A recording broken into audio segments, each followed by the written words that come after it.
All right, guys, and welcome back. Hang on, let me start that again. Cut that, Jack. I just assume you'll be doing the editing. I'll do it. I like editing. Hey, guys, welcome back to the yet unnamed podcast. We still haven't come up with a name with it. Brought to you by the Coaching Initiative. Episode 3. Episode number 3. Revenge of the Sith. Revenge of the podcast. Revenge of the mic. So today we're going to be talking about education, our own education, our backgrounds in that, and then we're also going to be talking a little bit about the education company that we began this year. And I think as well, something that would be worth talking about is what preceded that education company and where it sort of rose from, if you like. Yeah. Sweet. Cool. So, do you want to begin? Did I begin the coaching journey one? Yeah, I think so. Yeah, you can begin this one. So, what's your relationship with education now, and what education have you done that has been maybe most influential in your career? I think one of the biggest ones was my degree. So I did. Anthony does have a degree. I do have a degree. I do not have a degree. Does not. Yeah, this is a common mistake. If you're keeping track at home. Yeah, he did the dissertation, not me. Yeah, so I did a degree in sports science, sports health, exercise, and nutrition. If we're going to be more specific, there were some really fantastic bits about it. There was a core a module, and it was the biopsychology of stress and health, and it was so interesting. And it just goes to show how important good teachers are. He was fantastic. He was so passionate about telling us this thing. I could still remember parts of what he told us in that class, and it was an early lecture, and I never missed it. And it's also like the first time I ever heard about why zebras don't get ulcers and all that kind of stuff, and psychological stress, fight and flight, and all that kind of stuff, which came into coaching a lot later. You know, when people were talking about why zebras don't get ulcers, like I've read that in uni. This is not a new book, and it wasn't new then. So is that 13 years ago? 12 years ago? Yeah. 2009, I went to Leeds. I graduated 2012. Wow. Yeah. So, I think that the relationship with education is an interesting question. So then I didn't apply myself. I'd never lived out of home, really. I'd never lived out of the south of England. So coming to the north was... but in such a lovely way. I always pints. Yeah, exactly. Couldn't afford not to. But I was always so proud. Proud is the wrong word, but I was really happy that I came to Leeds because I've met some of my best mates there. But also, there is, like, we joke about the kind of north-south divide in England, and there is a little bit of that. And it is a different culture. Undoubtedly, there is a different culture up there, just like there's different cultures in London and blah, blah, blah. So I was really happy that I got exposed to that and got to experience that. And I met some amazing people as a result. But I definitely didn't apply myself to the education part of my degree as much as I would do now. But the modules that I really enjoyed, I really put everything into. So that module, for example, I was so in on that. There was like community ones that I just had no interest in at all. So yeah, 3 years went by. I got my degree, and I always said to you that the biggest thing that I took from the teaching there was to think critically. Yeah. Right. So you have a hypothesis, and then you essentially try to disprove it, and you think about what could this be, rather than just taking it as read and be like, yeah, this is definitely true. So that was probably my biggest. It was definitely my biggest takeaway, but that was one of my biggest educational bits. And also, I think I downplayed the degree for a number of years. I think I used to think that it really wasn't, worth that much, or I didn't really learn that much in it and everything like that. But I think I really did, and you can't force somebody to apply themselves, right? States of readiness and, parts of action, all that kind of stuff. You couldn't force me to apply at that point. I was busy getting drunk for the most part, the first year at least. And I was busy creating friendships and learning about life and all that kind of stuff, and making loads of mistakes. Like, that's what I was doing, because that's what you do. That's what you do. And then obviously went into personal training because that's the direction that I went into. I never went to university thinking I want to be a personal trainer. My cousin had sort of said to me about, PT and everything like that. So I think there was some sort of influence there. And then it just turned out I was good at it. and that's kind of why I stayed with it. But then when I got into it, anytime a course came up, I would do it. Yeah. Because the gym I worked at, they would house a lot of courses, but it would be things like TRX. Oh yeah, spin instructor. Yeah, Viper. Love it. Still got those qualifications. I should put them on my bio. Imagine that. Viper instructor. TRX, Viper, all that kind of crap. And but I was just like, I need to learn. Like I need to know this stuff. So I just want to like get as many qualifications under my belt as I possibly can. And then I got into powerlifting. So that really took me down like a lot of sort of T-Nation and articles and YouTube videos and podcasts. Like I would just listen to people talking all the time about how to improve your lifts and everything like that and blah, blah, blah. So I got really into that kind of side of things. Then I got injured. Then I spent a lot of money on therapies. I try not to call anybody out. Manual therapies. Yeah. All telling me that this is the problem and this would fix this. Obviously, all of which didn't. So then I started learning about anatomy to sort my stuff out, and then went to M10. Did their course, their weekend course, and that was a big hitter. Yeah, that was like opened the door, and I was like, "There's something else here." And then that was kind of the jumping off point of like, well, now I'm just really interested in how this bit works. Yeah. Right? How does, like, I don't know enough about anatomy, and I still don't now, but I know a lot more then. Like, how do I learn more about this anatomy stuff? How do I understand these things that these people are talking about? This physics stuff. Like, how does that apply?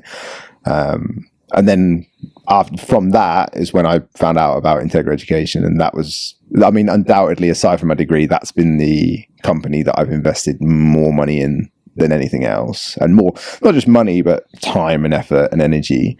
And I learned so much at M10. Yeah. And I think, I was thinking about this the other day, actually. To learn really effectively, the best thing you can do is be in it. Yeah. Like, absolutely just be in it. And, internships happen in other jobs. It doesn't happen as much in our world.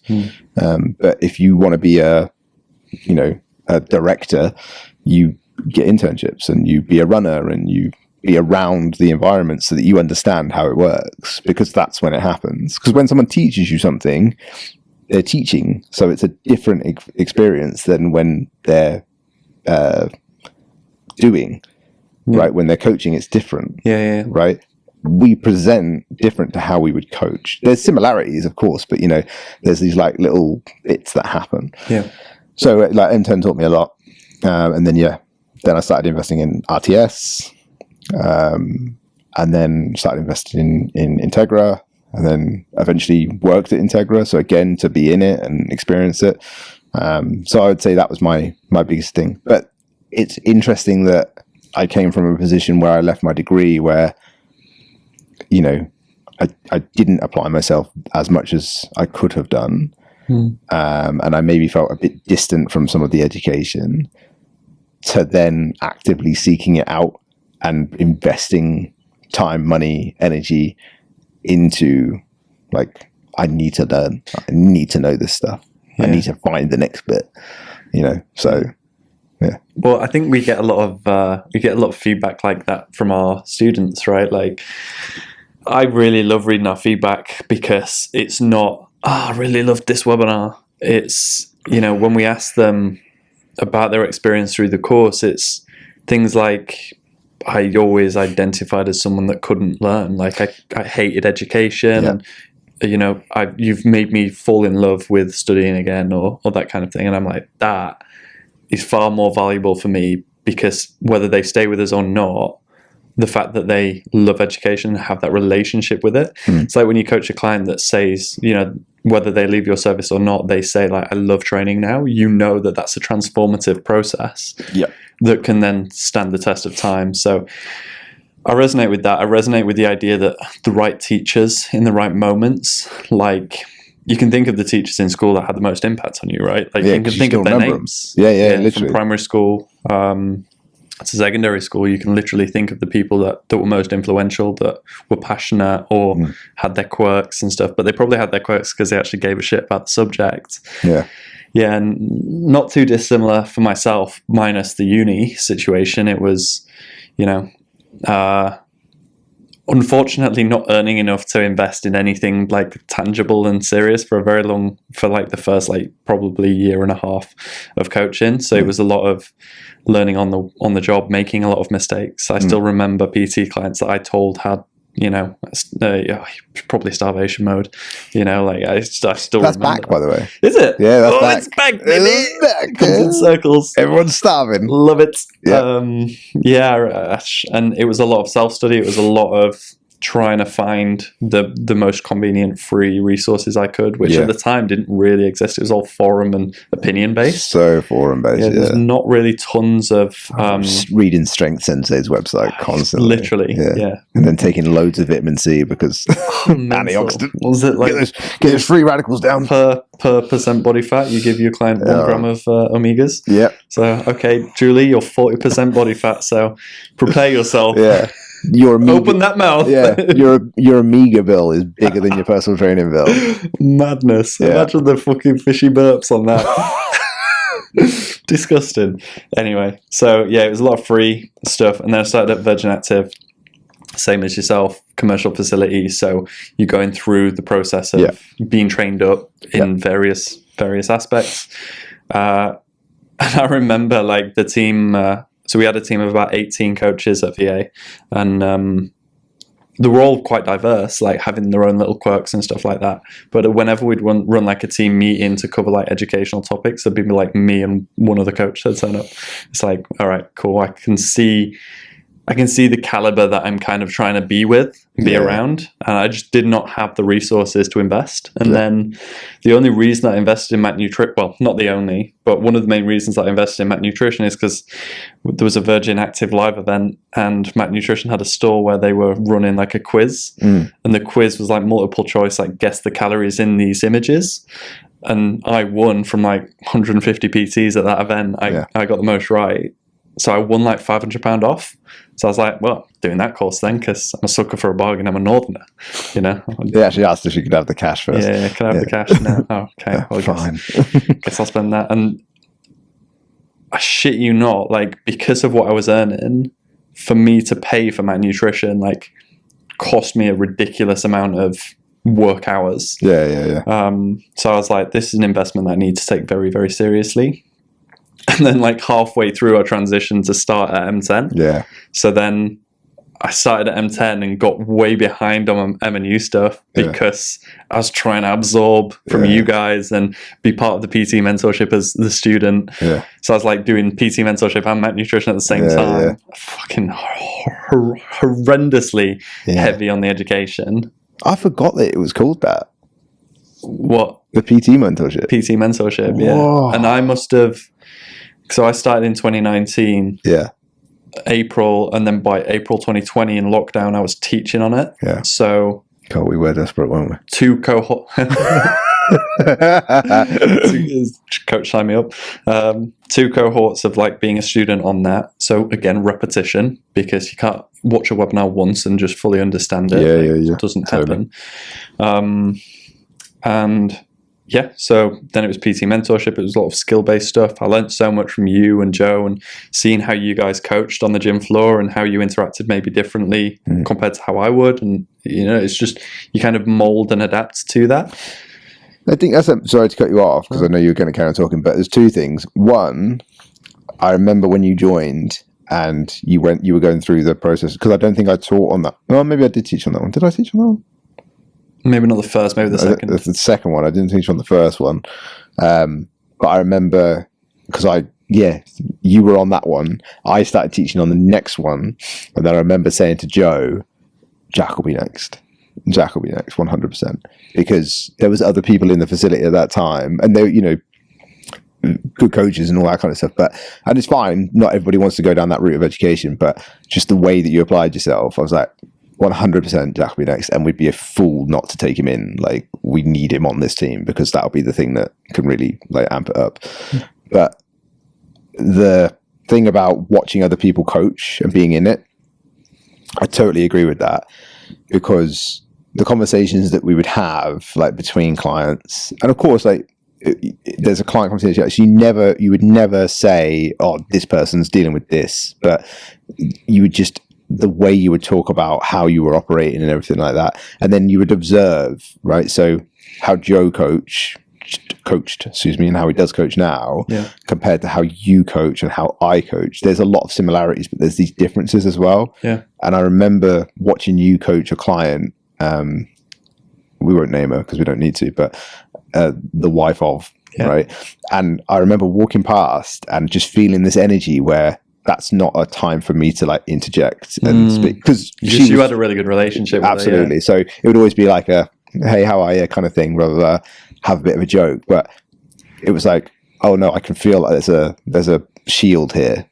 So that's a no-go, which I completely respected. And I remember thinking, I need to do that. There's a client I need to do that with, and I'm going to take that from Jack. And I think that's a really cool thing that you used to do, because that's part of the art of coaching on the gym floor with other team members, is you read a situation, right? It always makes me laugh when people can't read a room, but I think it's because I'm good at reading a room. You've got to be able to read that and go, this is an appropriate time to make this interjection. This is not an appropriate time, and read the energy. Yeah. But like how Joe would coach with certain people and how he would coach with other people, and that thing we would say about, different hats for different people, it's exactly that, right? Oh, this person needs this approach and this person needs a bit more of this, and blah, blah, blah. Yeah. But yeah, I think that's something that can't be understated. We look at education as what course have you done, but it's also what environments have you been in. Oh, massively. And I still think, like, to this day, the thing that cements the most education for me is teaching it. Yeah. And this isn't me saying you should do, a course and then try and teach it to other coaches, because something will get crossed wires along the way. But teaching it to your clients, articulating it as fast as you can. Like, I meant to say this on our previous podcast, actually. You mentioned about being at a course and sat next to someone that was scrolling on Instagram. Yeah. So when I was at MNU Live,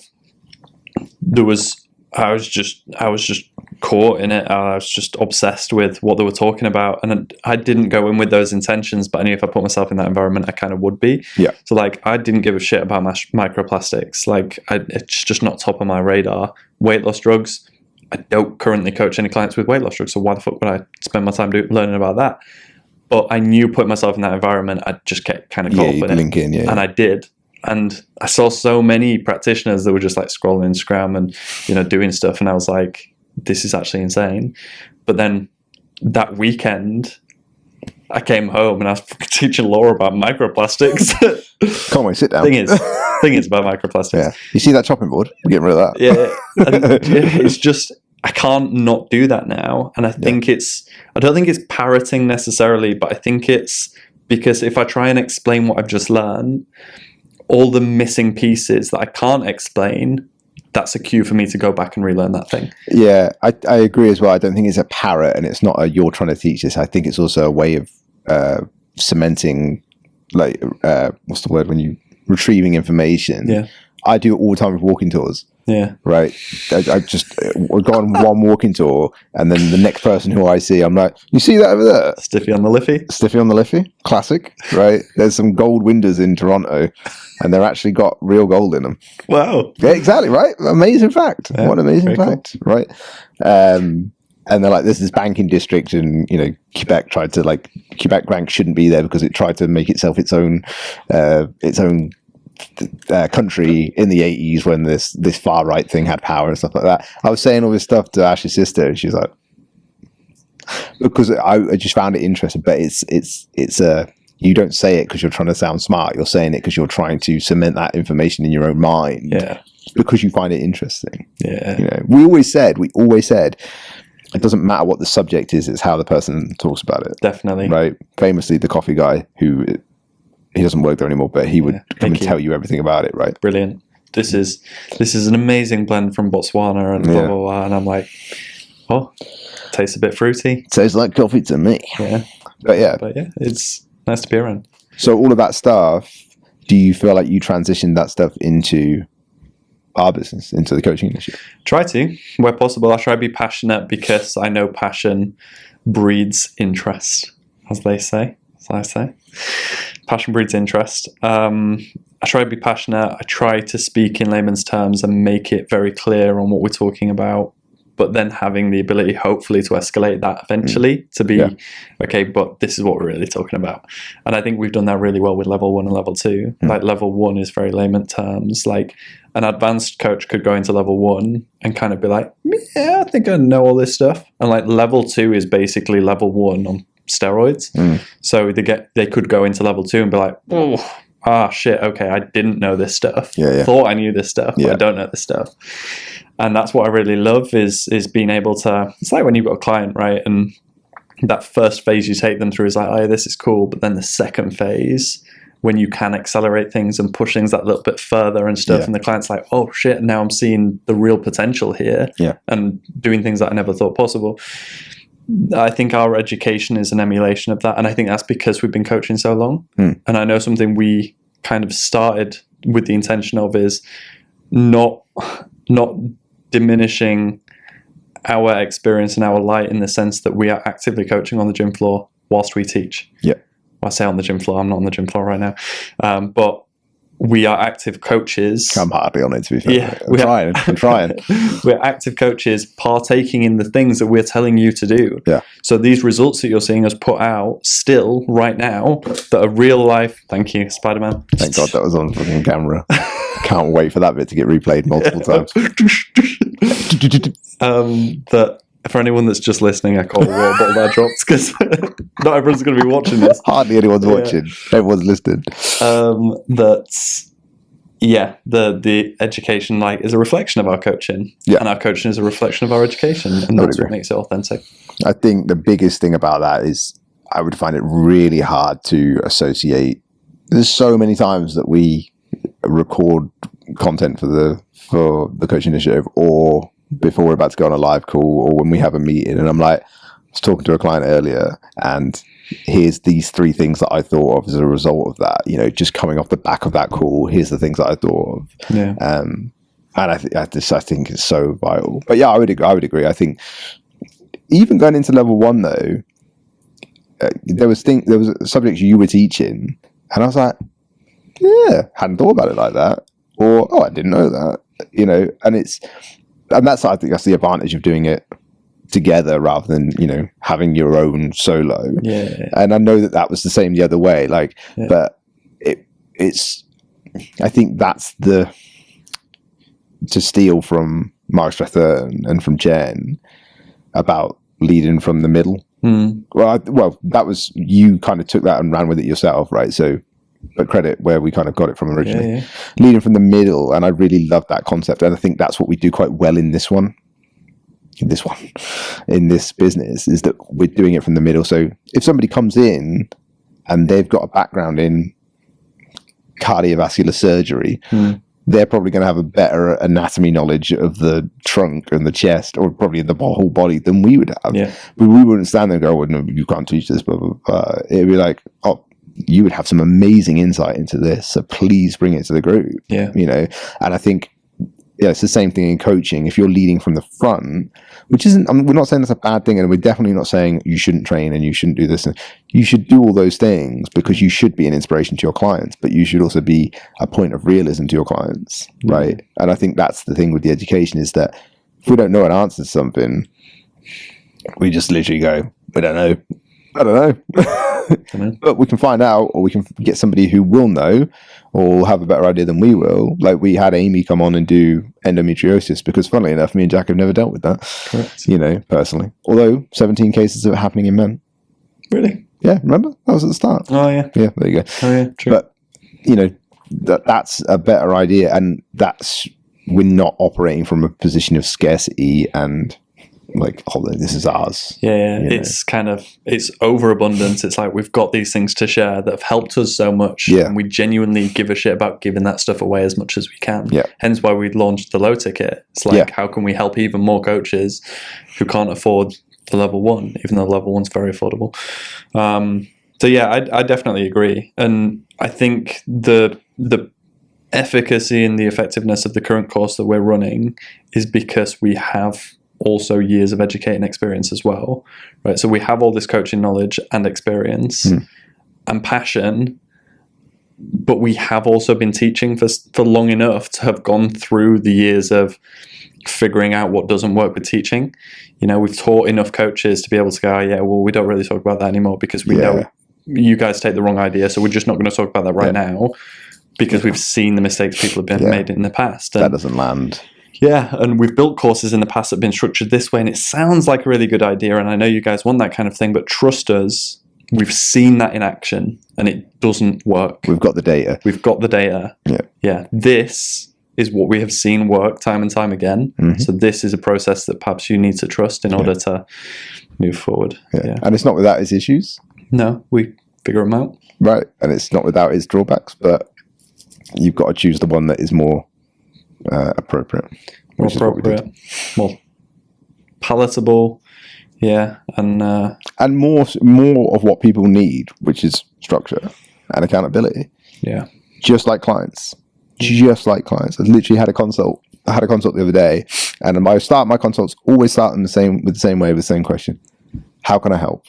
Because I just want to hear what they're going to say. Because normally what they'll talk about at the start will either be really obvious or it'll just trickle until something actual real comes out. So I'm just going to let them speak. Right? I'm going to speak as little as possible just to hear, like, where can I actually implement my service, right? And so I asked this woman, I was like, so how can I help? Told me all this stuff, and I was like, just sounds like you really need some structure and accountability. And she was like, that's exactly what I need. That's a nail on the head. And that's all I said, right? But it's literally just listening to what somebody says, and that is such a common thing. Of the information's out there. You know, you can go online and find it. If you know where to look, you can find that information. You can read the studies. You might not be able to understand it, but you could probably get there. Right?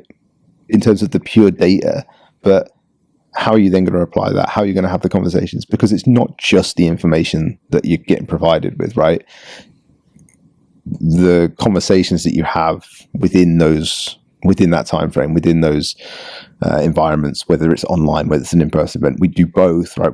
It's an online education with an opportunity for people to come in person, which we absolutely recommend to everybody because it's much, much better for networking and getting to know everybody and blah, blah, blah. But the conversations that you can have in that space, whether it's online or in person or in the WhatsApp groups or whatever, that's where you really learn. Like, that's where you really pick it up. Yeah. Completely agree. Legit. Education is legit. Sick. All right. Cool. Nice. A lovely wrap up for episode 3, Revenge of the Sith. So, guys, thank you for listening as always. If you're curious about the coaching initiative, want to know more details, you can DM either of us, Jack Hay Coaching, Anthony Barnes Coaching on Instagram, or the Coaching Initiative on Instagram. We do have 3 courses available. Our lower ticket TCI Principles should be available at time of release. Hopefully. I bloody hope so. Yeah, because we planned that. So. which is ridiculously good value for money. Like, genuinely, it's ridiculously good value for money because we want it to be as accessible for you guys as possible. And we have a lot of abundance to share with you guys. So if you are interested, you could DM either of us about that to discuss. We'll DM the page. Otherwise, you could drop us an email to info@thecoachinginitiative.net. Good luck spelling initiative. INIT. Otherwise, we'll catch you on the next You get a rhythm with it. You get a rhythm. Yeah, you do actually. It's like muscle memory. And I mumble at the end because I can't remember how to spell it. If I've got a keyboard in front of me, I could do it. INIT. Yeah. Initiative. There you go. That's pretty much it. Guys, thank you so much for listening, and we'll see you on the next one.